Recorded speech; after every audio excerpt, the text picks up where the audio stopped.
The sound of a hand striking flesh echoed through the upscale restaurant like a thunderclap. Crystal wine glasses trembled on white tablecloths. Silverware rattled against fine china.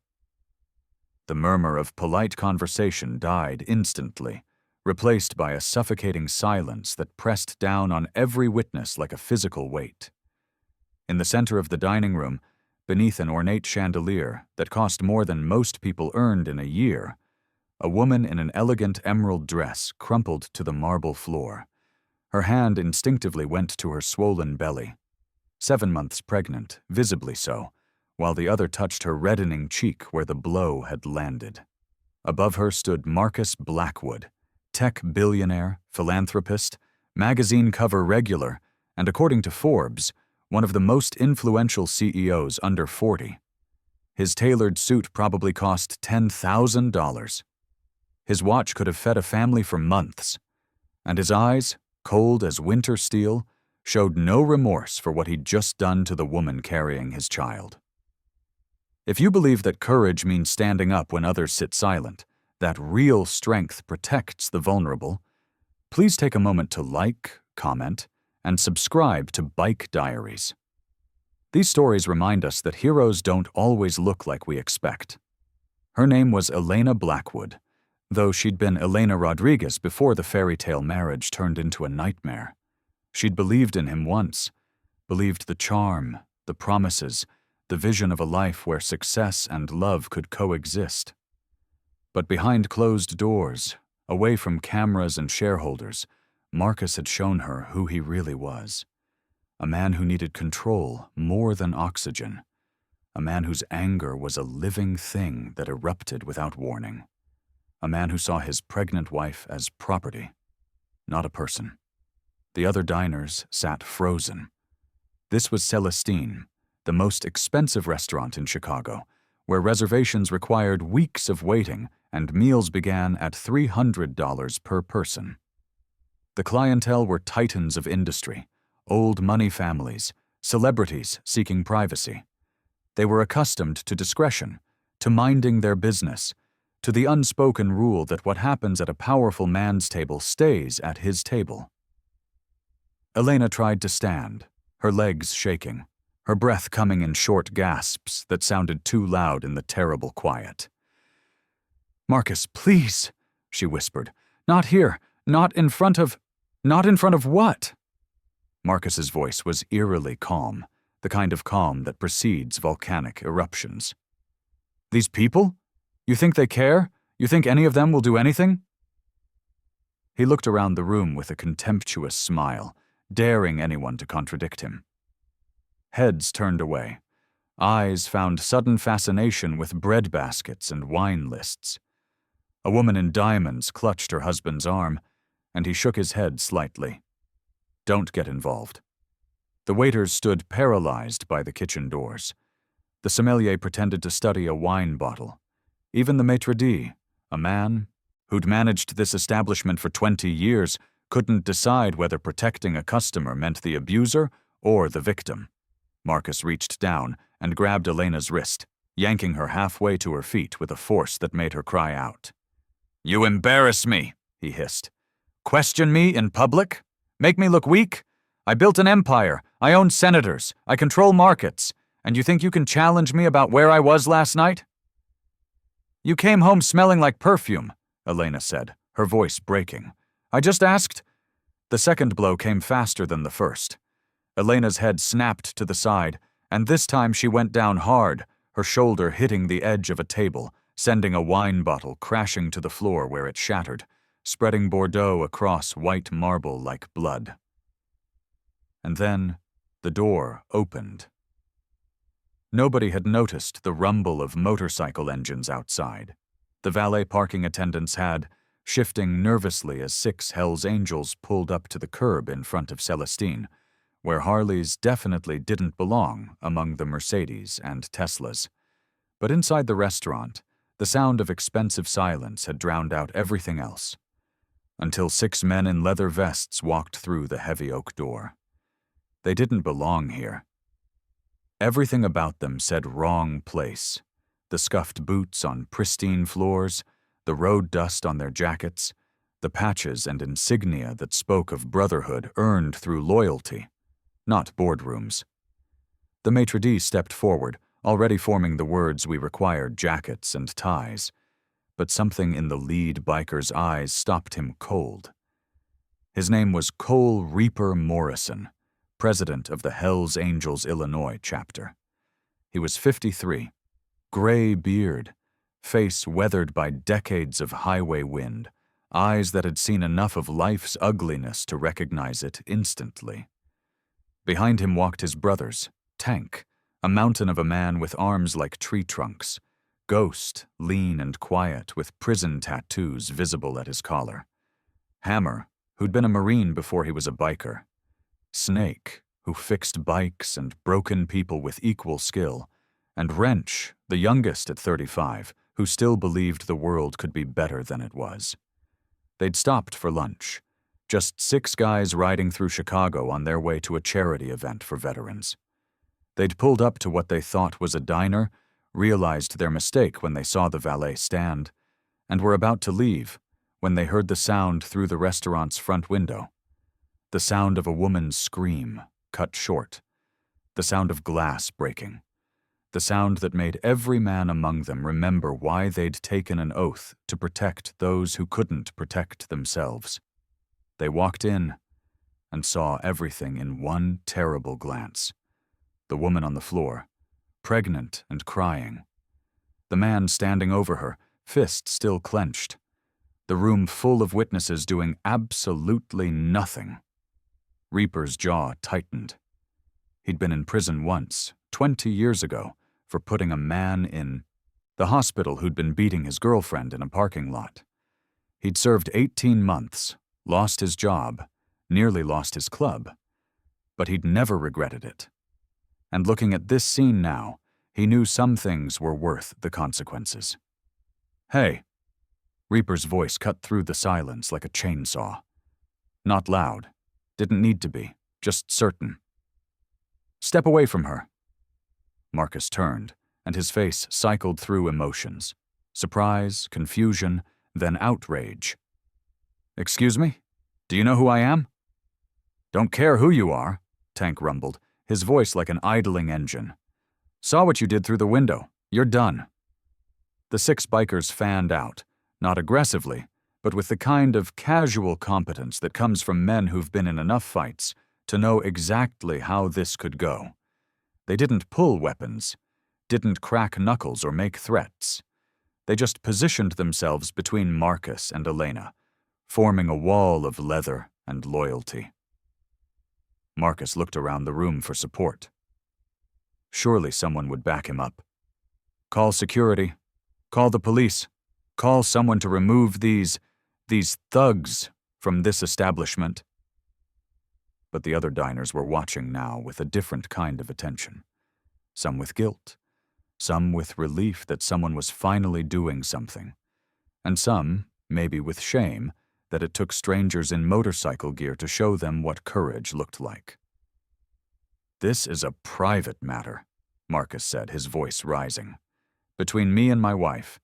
You have no right—" "Your pregnant wife," Ghost interrupted quietly. "Who you just hit, twice, in front of 30 witnesses. That stopped being private the second you made it public." Elena was shaking on the floor, one hand still on her belly, the other braced against the table leg. Snake knelt beside her, his movements slow and gentle. "Ma'am, you hurt? Baby okay?"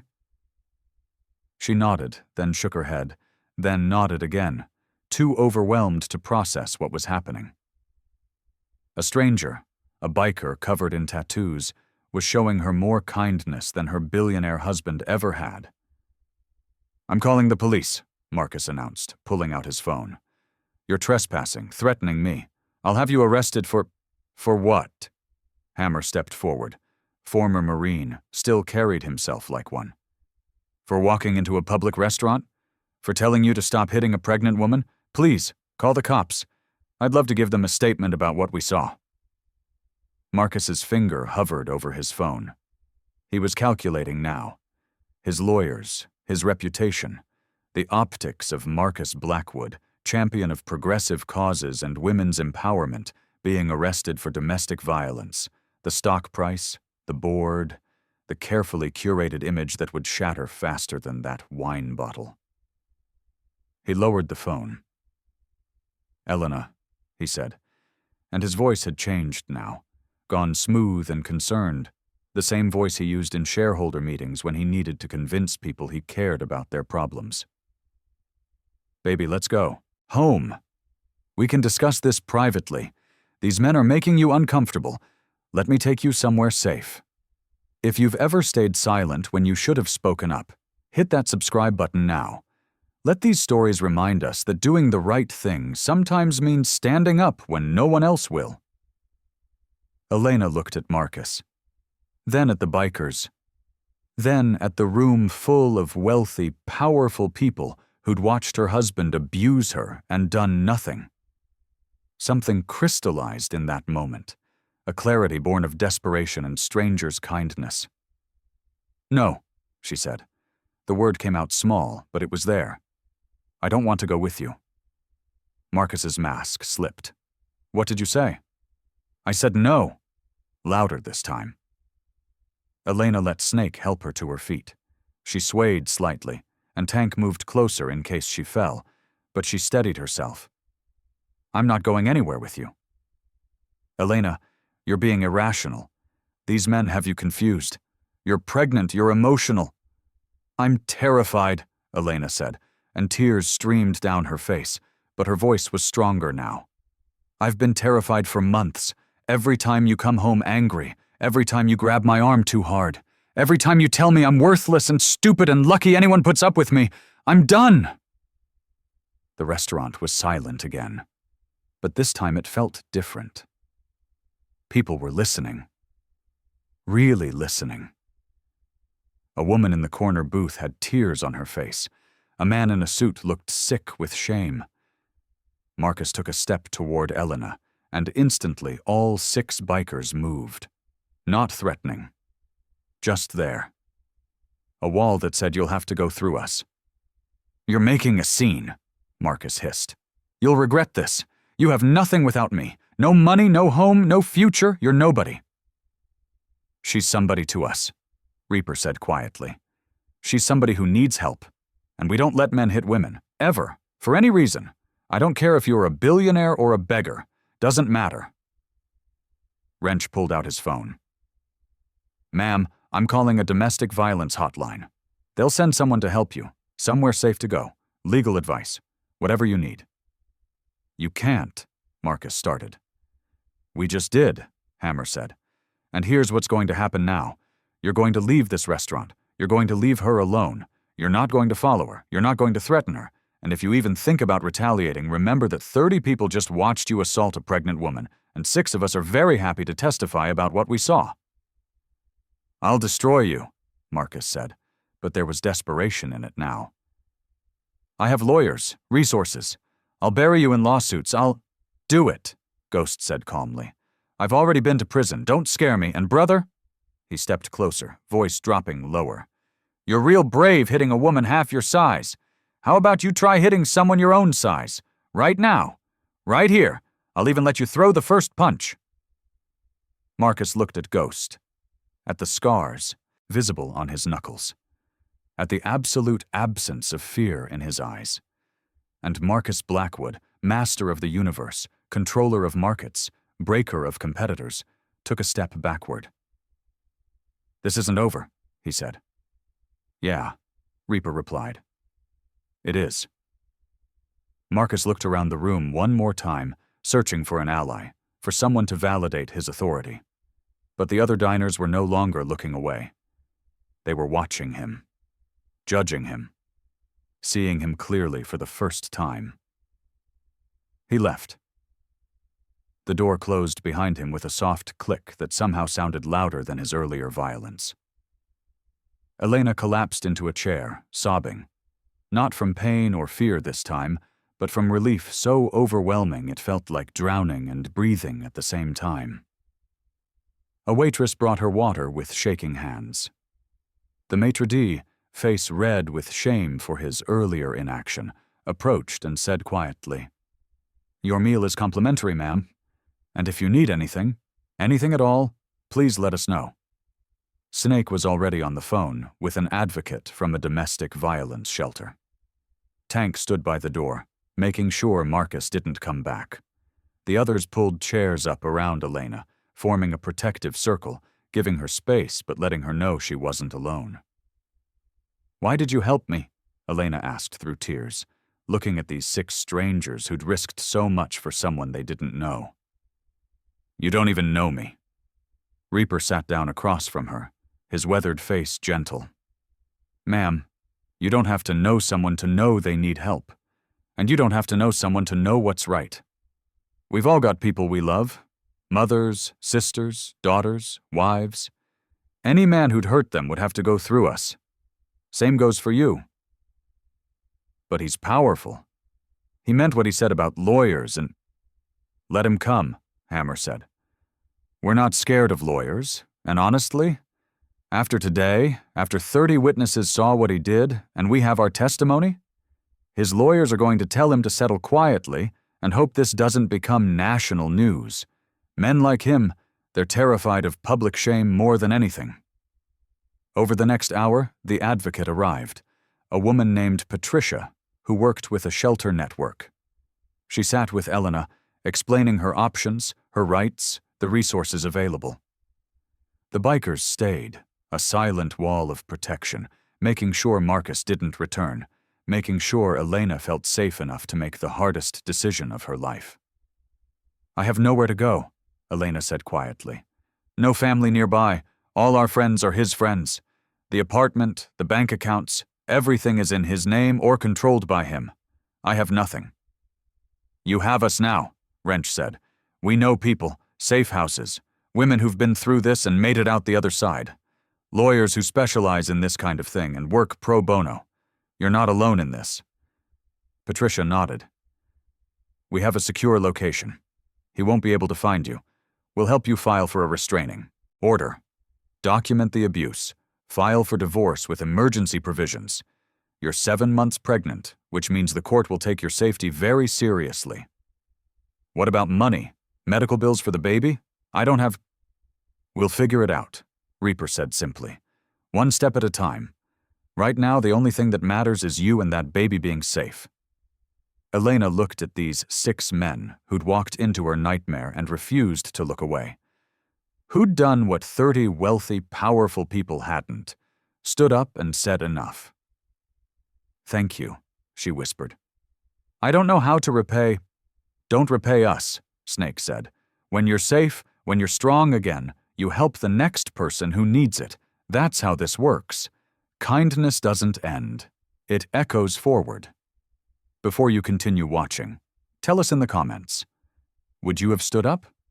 Or would you have looked away like the others? Your answer matters. They left Celestine Restaurant an hour later. Patricia drove Elena to the shelter in an unmarked car. The bikers escorted them on their motorcycles, forming a protective convoy that made sure no one followed. At the shelter entrance, Elena turned back to look at them one more time. "I didn't even catch all your names," she said. "Doesn't matter," Reaper replied. "You need us again? You ask any Hell's Angel anywhere. They'll find us. They'll help. That's the code." "Why?" Elena asked. "Why do you do this?" Tank, who'd been mostly silent, spoke up. "My sister. Her husband beat her for 3 years.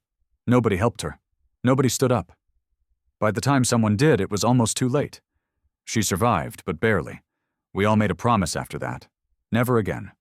We see it happening, we stop it. Every time. No exceptions." Elena hugged each of them, these rough-looking men with gentle hearts, then disappeared into the shelter where she'd be safe for the first time in months. The bikers rode away, and none of them spoke much on the journey to their charity event. They'd be late now, but it didn't matter. Some things were more important than schedules. The story didn't end there, though. Stories like this never really end. They just continue in ways the original players don't always see. 3 days after the incident, Marcus Blackwood held a press conference. His lawyers had advised against it, but his ego demanded it. He stood at a podium, cameras flashing, and explained that his wife, Elena, was going through a difficult time and had misunderstood a heated discussion, and that he was deeply committed to their marriage and unborn child. He thought he could control the narrative. He'd controlled everything else in his life. But he'd underestimated two things. First, Patricia and her organization had already filed an emergency restraining order, complete with medical documentation of prior injuries Elena had hidden, hospital records, and statements from her personal physician about concerning bruises. Second, 3 of the Celestine diners had been so disturbed by their own inaction that they'd come forward as witnesses, giving detailed statements to police about what they'd seen. And third, Marcus had severely underestimated the Hells Angels. Reaper and his brothers didn't go to the press. They didn't need to. They simply made a few phone calls to their extensive network. A network that included lawyers, journalists, victims' advocates, and yes, other motorcycle clubs across the country who'd all dealt with men like Marcus Blackwood. Within a week, the story broke nationally. Not the sanitized version Marcus wanted, but the truth. Security footage from Celestine mysteriously appeared online. The restaurant's owner, disgusted by what he'd witnessed and his staff's failure to act, had leaked it himself. It showed everything: the violence, the cruelty, the room full of witnesses doing nothing until 6 bikers walked in. The video went viral. 30 million views in 3 days. The hashtag Dr. Celestine Shame started trending. Not shaming the victim, but shaming the bystanders who'd sat in silence while a pregnant woman was beaten. Marcus's company stock plummeted. Board members called for his resignation. Sponsors dropped him. Magazine covers that had once celebrated him now dissected his fall. And through it all, the image people couldn't forget was 6 men in leather vests doing what an entire restaurant full of society's elite hadn't: protecting someone who needed it. Elena gave birth to a healthy daughter 3 months later. She named her Hope. She was living in transitional housing provided by the shelter, working with lawyers to navigate her divorce, attending therapy, and slowly rebuilding a life that was her own. The Hells Angels checked in regularly, not hovering, just making sure she knew she wasn't alone. 1 year after that day in Celestine, Elena stood in a courtroom as a judge finalized her divorce, granted her full custody, and ordered Marcus to pay substantial child support and maintain no contact except through lawyers. Marcus sat across the aisle looking smaller somehow. His empire crumbled, his reputation destroyed, facing multiple lawsuits and a criminal investigation. Outside the courthouse, reporters swarmed. They wanted Elena's story, wanted the drama, wanted the headlines. But Elena walked past them all to where 6 motorcycles were parked at the curb. 6 men who'd shown up because they'd promised they would. "How does it feel?" a reporter shouted. "Are you glad he's finally being held accountable?" Elena stopped, turned, and for the first time, spoke publicly about what had happened. "I'm glad I'm free. I'm glad my daughter will grow up knowing her mother was brave enough to leave. But mostly, I'm grateful to the men who showed me what real strength looks like. Not the kind that dominates and controls, but the kind that protects and uplifts." She looked at Reaper and his brothers. "These men, who society often judges, who people cross, the street to avoid, they're the ones who saved us, not the powerful people in that restaurant, not the witnesses who looked away. 6 bikers who walked in and refused to be silent." The reporter tried to ask another question, but Elena was done. She walked over to the motorcycles, and Wrench handed her a helmet, pink with flowers, specifically bought for this moment. "You ready?" Reaper asked. "Where are we going?" "There's someone who wants to meet you, another woman. She left a situation like yours 5 years ago. Now she runs a support group. Thought you might want to talk to someone who's been where you are." Elena looked at Hope, sleeping peacefully in her car seat, held awkwardly by Tank, who looked terrified to be holding something so small and precious. She smiled at the men who'd given her back her life. "Let's go." They rode through Chicago, 6 bikers and a young mother, escorting her to a community center where 20 women waited. Women who had survived. Women who had escaped. Women who knew what it meant to be broken and brave at the same time. When Elena stepped inside, they embraced her like family. And for the first time since that awful day in the restaurant, she felt not just safe, but purposeful. 6 months later, she launched Hope's Light Foundation, named after her daughter, dedicated to helping women escape abuse and rebuild their lives. The Hells Angels became her partners, not just donors. They escorted women to safety, found housing and jobs, and showed up whenever someone needed protection. They didn't do it for praise. They did it because that's who they were, men who refused to look away. 2 years later, Elena stood on a stage at a national conference, telling her story. She spoke about the fear, the shame, and how easy it is for others to stay silent. Then she talked about the bikers. "We live in a world that judges by appearances," she said. "That day, I was surrounded by people who looked safe, wealthy, educated, powerful, and they did nothing. But 6 men in leather, men I was taught to fear, are the ones who saved me and my daughter." She paused. "So I ask you, who's really dangerous? The men who look scary but act with honor, or the ones who look respectable but act with cruelty? My story taught me that heroes don't always wear suits. Sometimes they wear leather. And sometimes the bravest thing you can do is refuse to be a bystander." The speech went viral, sparking a national conversation about courage, judgment, and what real strength looks like. In a Hells Angels clubhouse in Illinois, 6 men watched it in silence. "We just did what anyone should do," Reaper said. "But most people don't," Wrench replied. "That's the point." On the wall hung a plaque from Hope's Light Foundation. "For showing that courage doesn't ask permission, and kindness doesn't judge." "Kids doing good," Ghost said. "That's what survivors do," Hammer added. "They survive and help others do the same." That evening, they rode again, 50 bikes strong, for another charity ride. As they passed the restaurant where it all began, people waved. The place had changed, too. New management, new policies, and signs in every restroom with a hotline number. Small ripples that started with one act of courage. 5 years later, Elena was remarried, her daughter Hope bright and safe. She still ran the foundation, still spoke out, because silence had once almost killed her, and telling the story kept others alive. Every year, she visited the Hells Angels with Hope. "Mama, why do we visit the motorcycle men?" "Because they're family, baby, the kind that shows up." "Like superheroes?" Elena smiled as Hope ran toward Tank. "Exactly like superheroes, just with better jackets." If this story moved you, remember, heroes aren't born from power. They're made by choices, by people who refuse to look away. You don't need superpowers to change someone's life, just the courage to walk in when others walk out. Because sometimes real heroes ride steel, and sometimes they're just people, like you, who decide that someone else's pain is their business. Be brave, be kind, and never be a bystander.